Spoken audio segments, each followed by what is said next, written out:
Good afternoon mga sis. So, dahil nakikita ko sa mga comment nung nag-post ako regarding my interview, so, ginawa ko itong video na to para mag-share all about my experience during my adjustment of status interview.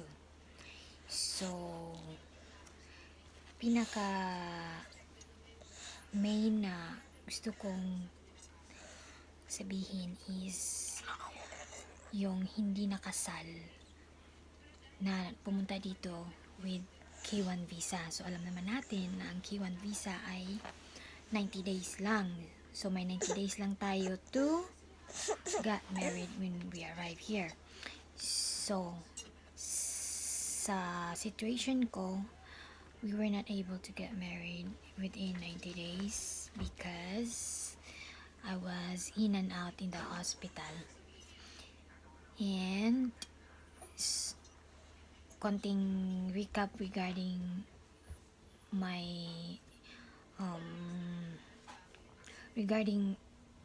situation was I arrived here last March 29, 2017. And yung visa ko sana for fiancé is mag-i-expire June 26, 2017. So, dapat makasal na kami bago ang mag-June 26. So, ang plano namin noon is magpapakasal kami June 19 kasi ang 19 na date is yun yung date na anniversary namin na magjowa kami. Actually, it was July 19, 2015 nung una kami nakita, kaya yun yung anniversary date namin. Kaya gusto sana namin June 19, at least 1 month before ng anniversary namin, yung wedding day namin. Kaso, yun na nga, hindi nangyari kasi in and out ako sa hospital. So, worried ako noon kasi baka nga ma-deport. Kasi yun yung sabi nila, pag hindi nakasal within 90 days, madi-deport daw. So, ayun na nga, nakasal kami was March 19, 2018. And, nag-file ako ng AOS or Adjustment of Status was June 23, 2018. So, yung medical ko rin noon na sinama is expired na. Kasi nagpa-medical ako sa St. Luke's was December 15, 2016. So, dapat nag-expire na siya for 1 year noong December 15, 2017. So, nung nag-file na kami ng adjustment of status, expired na yung medical ko. Pero, yun pa rin yung sinabmit ko, yung sa St. Luke's na copy, yung may vaccinations. So, ayun na nga. And then, so nag-file kami June 23, 2018. So, dahil hindi kami nakasal within 90 days, yung friend ko, sabi niya, pag nag-adjustment of status na, i-include lang yung Form I-130 or Petition for Alien Relative, or sa amin is spousal yon kasi spouse. So, yung Form I-130 is may kasamang bayad yon na I think $500 or something, excluding the adjustment of status. So, medyo malaki yung nabayaran namin kasi nga may Form I-130. So, yun na.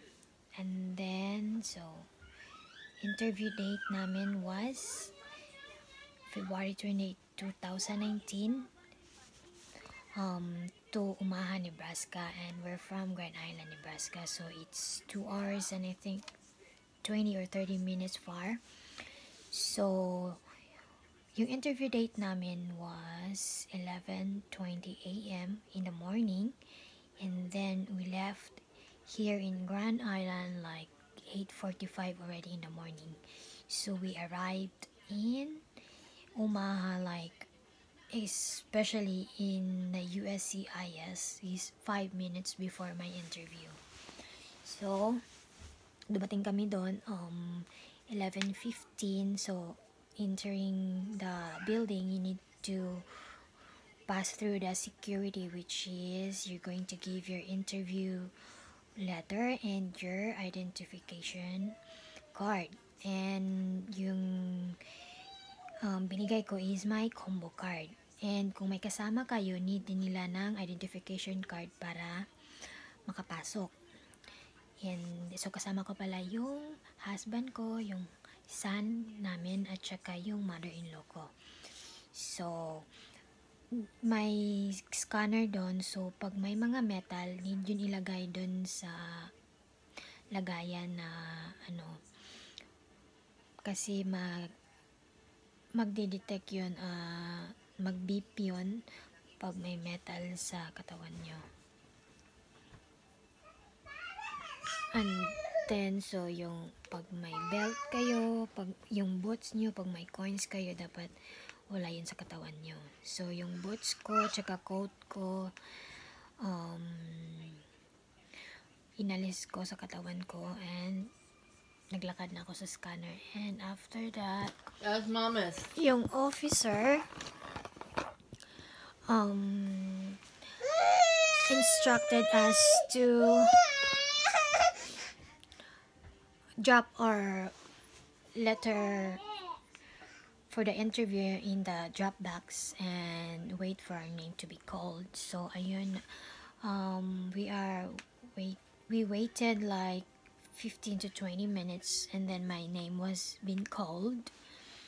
And then the officer told us to go in the specific room that we are going to have our interview. So when we entered in the room, she told us if we are ready, we can raise our right hand for the, what do you call that one? Ano bang tawag dun? Yung parang magsasabi ka ng totoo. So yes, yun. And then she introduced herself. Her name is Smith, babae yun. And then she asked for our identification card. So I gave my state ID and my combo card, and then my husband's driver's license. And then she asked to scan my index finger. First is yung left, and then yung right. And then she took a picture on me. And then after that, she has all my papers, the one that we sent in for the adjustment of status, like ganito yun kakapal, I think. So bago ko sabihin if ano yung tanong niya, so ito yung dala-dala ko during interview. Ito siya, may label na yun para hindi ka magkakaundaga kung saan yung papers na need niyang hingin. So ayan siya, may label yan, may mga label yan, ayan. So yung kinaunahan dito is yung birth certificate tsaka divorce paper namin. And then yung dito naman, ang laman dito is yung cards namin sa isa't isa, at saka yung cards na natanggap namin sa family namin, sa kaibigan. Sticking that up his nose. And Is there any then trash in here?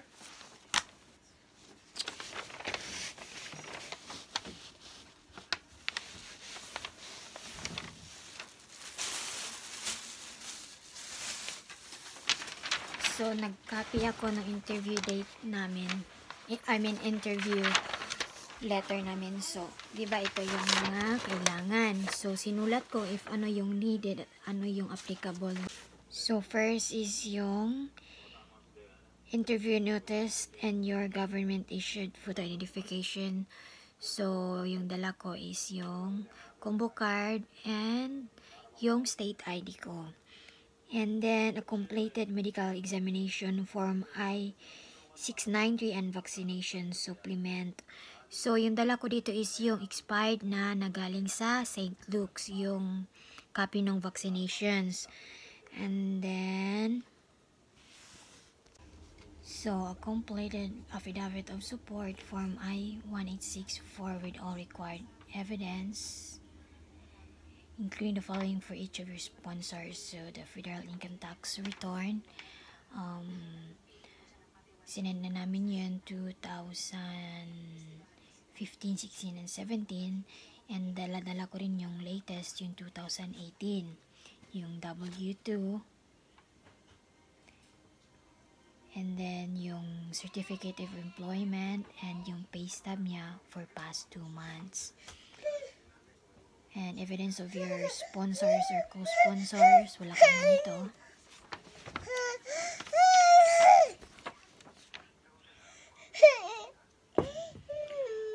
All documents establishing your eligibility for local resident status. So, ito yung, ang dala ko nito is yung combo card or letters from USCIS.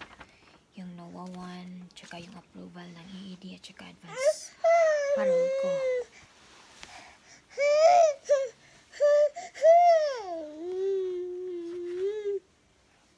Teka lang ah. See, look at that. Hey, dude. Look at yourself in the mirror. Come on. Look into yourself in the mirror. Look yourself in the mirror. Come on, go. Go.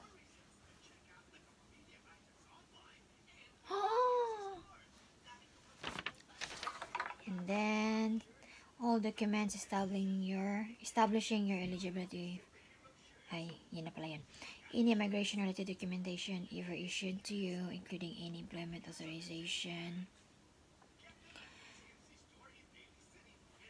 and any authorization of advance parole. So, combo card and same letters from USCIS, yun lang din yung dala ko. And then, all travel documents used to enter the United States, including passports, advance parole documents, and I-94s. So, yung dala ko dito is yung expired I-94 ko, yung passport, tsaka yung boarding pass namin nung papunta kami dito nung last 2017. Yeah, meron pa ako nun. Dala-dala ko rin yun. And my birth certificate, my petitioner's birth certificate, and his passport, and then our son's birth certificate, and then supporting evidence of relationship such as copies of any documentation regarding joint assets. So yung dala-dala ko dito is yung health insurance namin, latest bank statement ng joint account namin. So pag joint account yung bank ninyo, make sure sa interview ninyo is dadala kayo ng latest bank statement. Kahit na nag-send na kayo nung nag-file kayo, dapat during your interview is dala-dala nyo yung latest bank statement. Kasi every month yun may latest bank statement. And then, mga pictures namin. Mga latest pictures. Kasama yung friend and family. So, ayun na nga. Next na tayo sa tanong nung officer namin. So, first, she started to look on my files and the one that we sent during adjustment of status, and started asking every details that I have there. And every time she asked me, she's doing some checklist. She made a check after she asked me. So first was she asked my full name, my birth date, and my address here in the US. And then she asked about my mother's name and my father's name. So yung father ko is hindi ko sinulat dun sa form kasi hindi siya nakasulat sa birth certificate ko, pero sinabi ko kung anong name ng papa ko, kaya sinulat niya sa form. And then she asked why we didn't get married right away.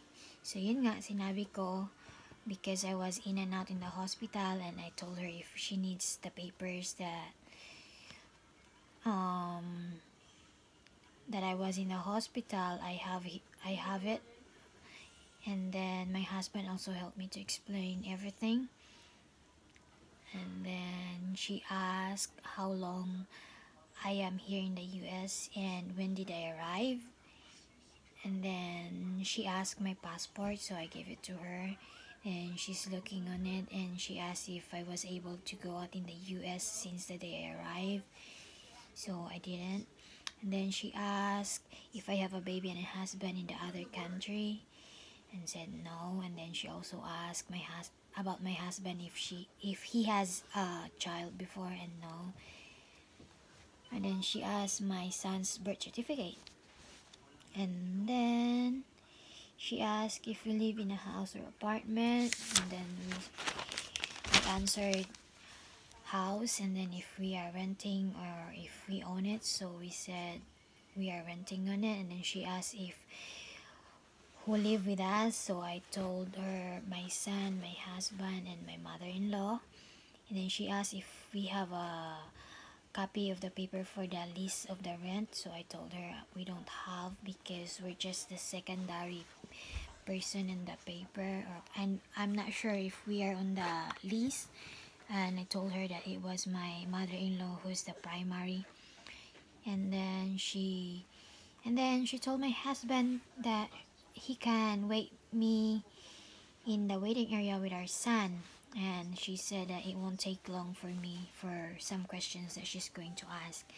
So when it was only me and her, she's asking me the questions in the form I-485 about those crime issues, the yes or no, answering the yes or no those questions. So all the questions are only answered by no. So marami yung tanong about sa crime, pero puro no lang ang answer nun.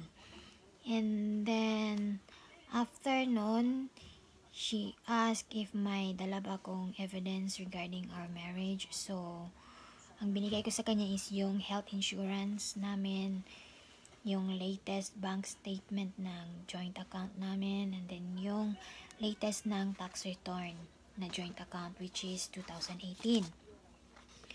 Then she asked if she can have those paper, and then I said yes because it's only the copy one.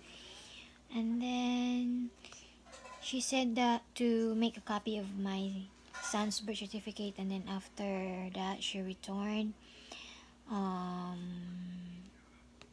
She asked me to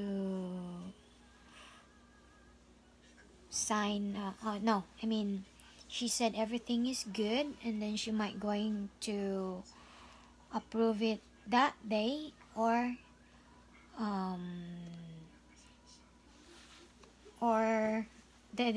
that day or pagka kinabukasan. And then she asked me to assign to a paper. Anong paper ba yun?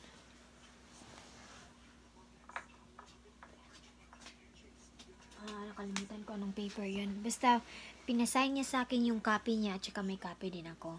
Regarding ata yun pag nag-file na ng ROC. Yeah. Na dapat 19 days before expiration. So, ayun na.